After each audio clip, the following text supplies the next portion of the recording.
Maglilingkod sa bawat Pilipino at magbibigay ng tamang impormasyon para sa tahimik at maayos na Pilipinas. Police News Network, alagad ng batas, tagapagtaguyod ng balitang pulis, sandigan ng mamamayan, patnubay ng katotohanan. Kampo Krame, maghahatid ng pinakahuling kaganapan at nagbabagang balita. Ito ang PNN Police News Network. At ngayon, ang inyong mga tagapagbalita. Magandang araw, bagong Pilipinas. Ako ang inyong alagad ng batas, tagataguyod ng Balitang Pulis, Patrolman Adrian Dayao. Maghahatid sa inyo ng tamang balita, kwento ng pulis at serbisyo para sa mamamayan.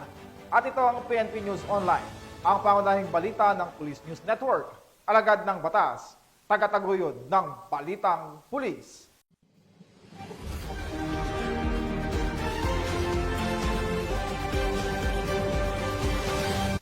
Ngayon ay araw ng linggo at narito ang mga balitang nakalap ng ating mga PNN correspondent sa loob ng linggong ito.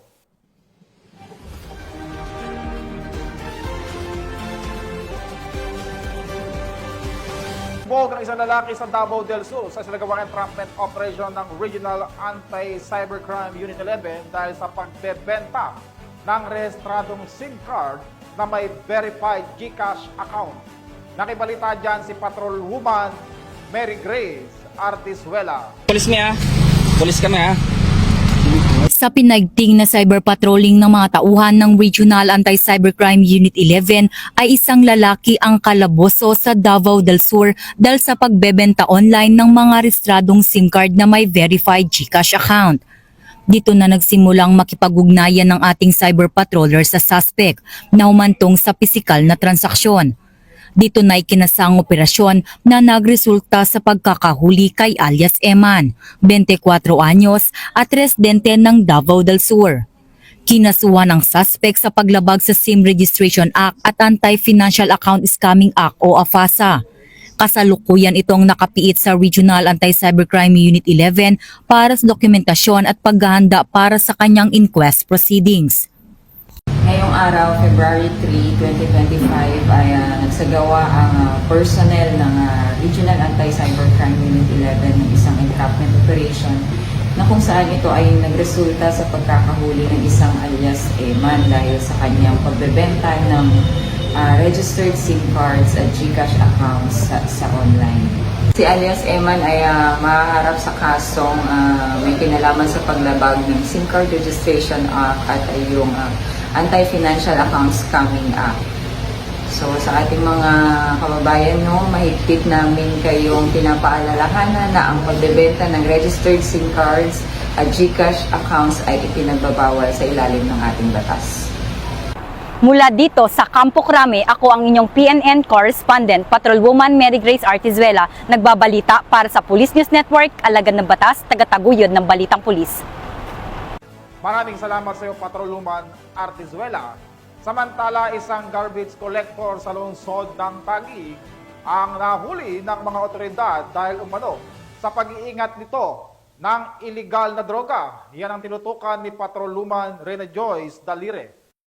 Kalaboso ang lalaking ito na kinilalang si alias Gory, 36 anyos na isang garbage collector dahil sa pag-iingat ng ipinagbabawal na gamot. Ayon sa report nitong alas 7 ng gabi kagabi lamang, nagsasagawa ng foot patrol ang pulisya ng Substation 6 ng Taguig City Police Station sa kahabaan ng 7th Street, Barangay Katuparan, Taguig City, kung saan nilapitan nila ang isang kahina-hinalang lalaki. Nang nilapitan, dito na nakitaan na may hawak itong dalawang plastic sachet ng umano'y shabu na nagkakahalagang 74,800 pesos. Agad naman inaresto ang suspect at dinala sa tanggapan ng Taguig City Police Station para sa investigasyon at kaukulang dokumento. Inihahanda na rin ang kaso nitong paglabag sa kasong RA 9165 o ang Comprehensive Dangerous Drugs Act of 2002. Mula dito sa Southern Police District, ako ang inyong PNN correspondent, Patrolwoman Rena Joyce M. Dalire, alagad ng batas, tagataguyod ng Balitang Pulis. Maraming salamat sa iyo, Patrolwoman Dalire. Walang kawala sa batas ang isang lola matapos maaresto ng Alaminos City PNP dahil sa kaso nitong estapa sa Alaminos City, Pangasinan. Ang report mula kay Police Staff Sergeant Marvin J. Romero. Arestado ang 72 anyos na si Marta, isang walang trabaho at residente ng Sadsaran Street, Barangay Poblacion, Alaminos City, Pangasinan, sa bisa ng warrant of arrest na may criminal case number 3509-A para sa kasong estapa. Ayon sa ulat ng Alaminos City Police Station, ang nasabing warrant ay may halagang 63,000 pesos na bill bond. Matapos arestuhin, dinala ang suspect sa City Health Office para sa isang pisikal at medikal na pagsusuri bago siya dinala sa himpilan ng pulisya para sa nararapat disposisyon ng kaso. Patuloy ang mga otoridad sa pagsisiguro na ang mga akusado ay nananagot sa kanilang mga kasalanan ayon sa batas. Mula dito sa Ilocos Region, ako ang iyong PNN Correspondent Police Staff Sergeant Marvin J. Romero, alagad ng batas, tagataguyod ng Balitang Pulis. Maraming salamat sa Staff Sergeant Romero. Walang palag sa mga operatiba ay isang lalaki nang arestuhin ito ng sa ikinasang bypass operation sa Barangay San Roque, Bamban, Tarlac. Ibabalita yan ni Police Executive Master Sergeant Delphin de la Cruz. Arestado ang isang individual sa ikinasang bypass operation ng mga operatiba sa Barangay San Roque, Bamban, Tarlac. Bandang alas 6:15 ng gabi ng kinasang operasyon ng mga tauhan ng Station Drug Enforcement Unit ng Banban Municipal Police Station na pinangunahan ni Police Lieutenant Michael De Leon, Deputy Chief of Police sa pamumuno ni Police Major Jesse James M. Domingo, Acting Chief of Police ng nasabing unit. Kinilala ang akusado na si alias Sam, 48 taong gulang, may asawa at residente ng barangay Mamamitang, Mabalacat, Pampanga. Ayon sa ulat ng Bamban PNP, nakumpiska sa sospek ang isang pakete ng hinihilalang shabu at isang piraso ng 1,000 mark money bill. Mahaharap ang sospek sa kasong paglabag sa Section 5 under Article 2 ng Republic Act 9165 o Comprehensive Dangerous Drugs Act of 2002. Ang akusado at ang mga nakumpiskang gamit ay kasalukuyang nasa kustodiya ng Tarlac Provincial Forensic Unit para sa wastong dokumentasyon at tapang disposisyon. Isang mapagpalang umaga po sa ating lahat, and of course ating kasama po sa Police Community Affairs and Development Group sa pangunguna po ni Sir Police Colonel Marvin Joe Cizaro, and of course ating pong napakasipag at napakagaling na Regional Director, Police Brigadier General Jean S. Fajardo Ma'am, at ganun na rin po sa aming Provincial Director dito po sa Tarlac Police Provincial Office na si Police Colonel Miguel Guzman, sir. At sa ating pong mga taga-subaybay, isang mapagpala at magandang umaga po sa ating lahat. Dito po sa bayan ng Bamban, masasabi po natin generally peaceful naman po. Based on our data, very minimal po yung mga incident. But still ang ating pong kapulisyan ay hindi nagpapabaya sa aming sinumpaang tungkulin. Based on our data, mostly is traffic incident. But then, sa direktiba na rin po ng aming regional director na mas paigtingin po ang aming kampanya laban sa kriminalidad, sa droga, sa loose firearm, lalo po ngayong paparating na eleksyon. Ang ating pong kapulisan dito po sa Bamban, actually nagkaroon po ng bypass operation po patungkol po sa violation of our RA 9165. No? Alam naman po natin na ito pong ganitong problema natin ay sisira ng maraming buhay. Isa po ito sa patunay na kung saan ang ating kapulisan ay ginagampanan ng husto ang kanilang tungkulin. So as a initiative po ng ating kapulisan dito, of course, ang pinaka-best tool po nating ginagawa is nagkakaroon po kami ng maayos na communication with the mamamayan, no? Especially sa mga barangay. Dahil actually, yung mga nahuhuli po natin, yung mga tao na rin po, no? Ang nagbibigay ng impormasyon sa amin, mas napapadali po sa amin, no? Na ma-identify yung mga gumagawa po ng mali. Sila na po ang lumalapit sa stasyon upang ipagbigay alam sa ating mga kapulisan na itong si ganito po ay involved sa ganitong illegal activities. So naipapakita po natin dito na yung relasyon po ng community at kapulisan is mas matibay na po. So, ito po ay magsisilbing napakagandang sandata natin upang mas magampanan po natin ang tungkulin at mapanatili po natin ang katahimikan dito sa bayan po ng Bamban. So makakaasa po ang taong bayan, no, nagagampanan pa po ng husto ng kapulisan ang aming sinumpaang tungkulin para mas mapanatili po natin ang kapayapaan at kaligtasan niyo po sa anumang oras. Patuloy na sinasagawa ang pambansang pulisya ang pagpapaigting sa kanilang kampanya laban sa iligal na droga upang tuluyan ng mapigilan at paglaganap nito sa buong lalawigan para sa naasam na mapayapa at maunlad na bagong Pilipinas. Mula dito sa Banban Municipal Police Station, bayan ng Banban Tarlac.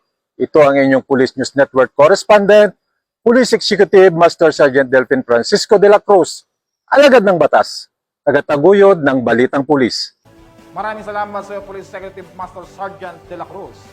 Kalaboso naman ng isang tricycle driver matapos nitong saksakin ang kapwa nito driver sa Lapu-Lapu City. Alamin ang detalye ng report mula kay Patrolwoman Flora May Azares. Arestado ng mga kapulisan ng Lapu-Lapu City ang isang tricycle driver matapos saksakin ng kanyang kapwa driver sa Lapu-Lapu City Public Market noong Pebrero 3 taong kasalukuyan. Kinilala ni Police Major Felix C. Cleopas III, Station Commander ng Police Station 3 Lapu-Lapu City Police Office, ang sospek na si Jeffrey, 36 anyos, na residente ng sitio Gaangan Sudtungan, Barangay Basak, Lapu-Lapu City, at ang biktima na si Alfred, 33 anyos, na residente ng Purok Kalachuchi, Barangay Luok, Lapu-Lapu City. Ayon sa investigasyon, bandang alas 8:45 ng gabi nang mangyari ang insidente, na nag-ugat sa hindi pagkakaunawaan sa pagitan ng biktima at sospek. Bumaba ang biktima mula sa kanyang tricycle at hinawakan ang sospek, ngunit hindi niya alam na may dalang jungle knife ito. Agad na sinaksak ng sospek ang biktima sa ibabang bahagi ng likod. Sa mabilis na responde ng mga kapulisan, naaresto ang sospek matapos na positibong kilalanin ng biktima at saksi. Nakumpiska rin mula sa kanya ang isang jungle knife. Agad na dinala ang biktima sa pinakamalapit na pagamutan para sa medikal na atensyon, habang ang sospek ay kasalukuyang nasa custodial facility habang inihahanda ang kasong isasampal laban sa kanya. Patuloy na naninindigan ang kapulisan ng Lapu-Lapu City sa kanilang mandato na panatilihin ang kapayapaan at kaayusan sa kanilang nasasakupan. Dahil dito sa bagong Pilipinas, ang gusto ng pulis, ligtas ka. Mula dito sa Central Visayas, ako ang inyong PNN correspondent, Patrolwoman Flora May Azares, alagad ng batas, tagataguyod ng Balitang Pulis. Maraming salamat sa iyo, Patrolwoman Azares. Kusang sumuko sa mga otoridad ang isang lalaki sa Davao City matapos umano nitong pagtatagain ang kanyang sariling ama. Narito ang detalye mula kay Patrolwoman Rina Rose Desipulo. Sumuko ang isang lalaki sa Barangay Captain, Barangay Tanod at RPSB personnel ng Cluster 12 sa Poroktisa, Barangay Talandang, Tugbok District, Davao City. Ika-4 ng Pebrero taong kasalukuyan. Ayon kay Police Executive Master Sergeant Hazel D. Dumcombe ng RPSB Cluster 12 na nakatanggap ang kanilang opisina ng report na may insidente sa nasabing lugar. At ang biktima ay kinilalang si alias Rolando, 60 anyos, ama ng sospek na nagtamo ng mga sugat sa bandang kanang braso at agad namang dinala ang biktima sa Southern Philippines Medical Center o SPMC. Subalit, sa kasamaang palad ay binawian din ng buhay ang biktima. Ang nasabing sospek ay agad namang sumuko at kinilalang si alias Raymond, 26 anyos, anak ng biktima. Formal na sumuko sa Barangay Captain, Barangay Tanod at sa Revitalized Police sa Barangay o RPSB Cluster 12. Ang sospek ay nasa kustudiya na ng Los Amigos PNP upang dumaan sa tamang disposisyon at maharap sa kasong parricide. Samantala, ang Police Regional Office 11 sa pamumuno ni Regional Director Police Brigadier General Leon Victor Z. Rosete ay patuloy na pagpapatupad sa batas alinsunod sa nag-iisang hangarin ng bawat Pilipino na makamit ang mas mapayapa at mas maunlad na bansa. Dito sa Police Regional Office 11, ako ang inyong PNN correspondent, Patrolwoman Reyna Rose Disipulo, alagad ng batas, tagataguyod ng Balitang Pulis. Maraming salamat sa iyo, Patrolwoman Desipulo. at sa Bangsamoro sa patuloy na pagkapaigting ng kampanya ng pulisya kontra illegal na armas, matagumpay na isinagawa ang pag-turn over ng mga loose firearms sa Maguindanao del Norte. Yan ang tinutukan ni Patrolwoman Judy Ann Alibo. Matagumpay na isinagawa ang turnover ng loose firearms sa Matanog Training Center, Barangay Bugasan Sur, Matanog, Maguindanao del Norte. Nito lamang ikalima ng Pebrero taong kasalukuyan. Pinangunahan ni Police Captain Junior A. Abas, Chief of Police ng Matanog Municipal Station, katuwang ang Marine Battalion Landing Team at local government unit ng nasabing lugar. Ang pagsuko ng mga hindi lisensyadong armas ay bahagi ng pinaigting na kampanya ng pamahalaan laban sa iligal na pag-aari ng baril na naglalayong bawasan ang insidente ng karahasan at krimen sa rehiyon, lalo na sa nalalapit na national and local elections 2025 at barn parliamentary elections. Ayon kay Police Captain Abas, ang matagumpay na pagsuko ng loose firearms ay patunay ng lumalakas na tiwala ng mga residente sa kanilang pamahalaan at mga alagad ng batas. Dagdag pa niya, patuloy nilang palalakasin ang mga programa upang mahikayat ang iba pang gun holders na voluntaryong isuko ang kanilang mga hindi rehistradong armas upang mapanatili ang kapayapaan at kaayusan sa kanilang bayan. Hinihikayat naman ng Matanog PNP ang iba pang individual na may hindi lisensyadong baril na makipagtulungan sa mga otoridad para sa maayos at ligtas na pagsuko ng kanilang armas alinsunod sa batas. Mula rito sa rehiyon ng Bangsamoro, ako ang inyong PNN correspondent, Patrolwoman Judy Ann Alibo, alagad ng batas, tagataguyod ng Balitang Pulis. Maraming salamat sa iyo, Patrolwoman Alibo. Nasabat naman ang mahigit 300,000 pisong halaga ng shabu mula sa dalawang high-value individual sa ikinasang bypass operation sa Malabon City. Tinutukan niyan ni Patrolwoman IB Corporal. Kalaboso ang isang lalaking suspect na kinilalang si alias Tong, makaraang makumpiskahan ng mga illegal na droga sa ikinasang bypass operation ng mga tauhan ng Pasay City Police Station. Naganap ang operasyon ng Station Drug Enforcement Unit ng Pasay Police sa number 1927 Tramo Street, Barangay 56, Zone 7 sa Pasay City. Humantong ang operasyon ng mga operatiba sa pagkakasamsam ng 5.8 gramo ng hinihinalang shabu at 7.3 gramo ng hinihinalang high-grade dried marijuana na may malaking halaga. Kasalukuyang inihahanda ang kasong paglabag Section 5 at 11, Article 2 ng Republic Act 9165 o Comprehensive Dangerous Drugs Act of 2002 laban sa suspect. Mula dito sa Metro Manila, ako ang iyong PNN correspondent, Patrolwoman Mika May Bahiwag, alagad ng batas, tagataguyod ng Balitang Pulis. Maraming salamat sa iyo, Patrolwoman Corporal. At yan po ang mga balitang nakalap ng ating PNN correspondents mula Luzon, Visayas at Mindanao sa loob ng linggong ito.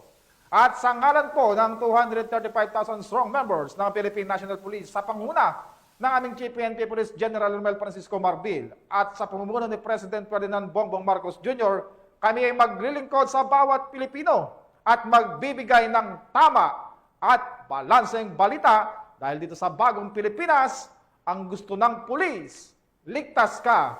Mula rito sa tanggapan ng tagapag-ugnay ng pambansang pulisya. Ako ang inyong alagad ng batas, tagataguyod ng Balitang Pulis, Patrolman Adrian Dayao, maghahatid sa inyo ng tamang balita, kwento ng pulis at serbisyo para sa mamamayan. At ito ang PNP News Online, ang pangunahing balita ng Police News Network.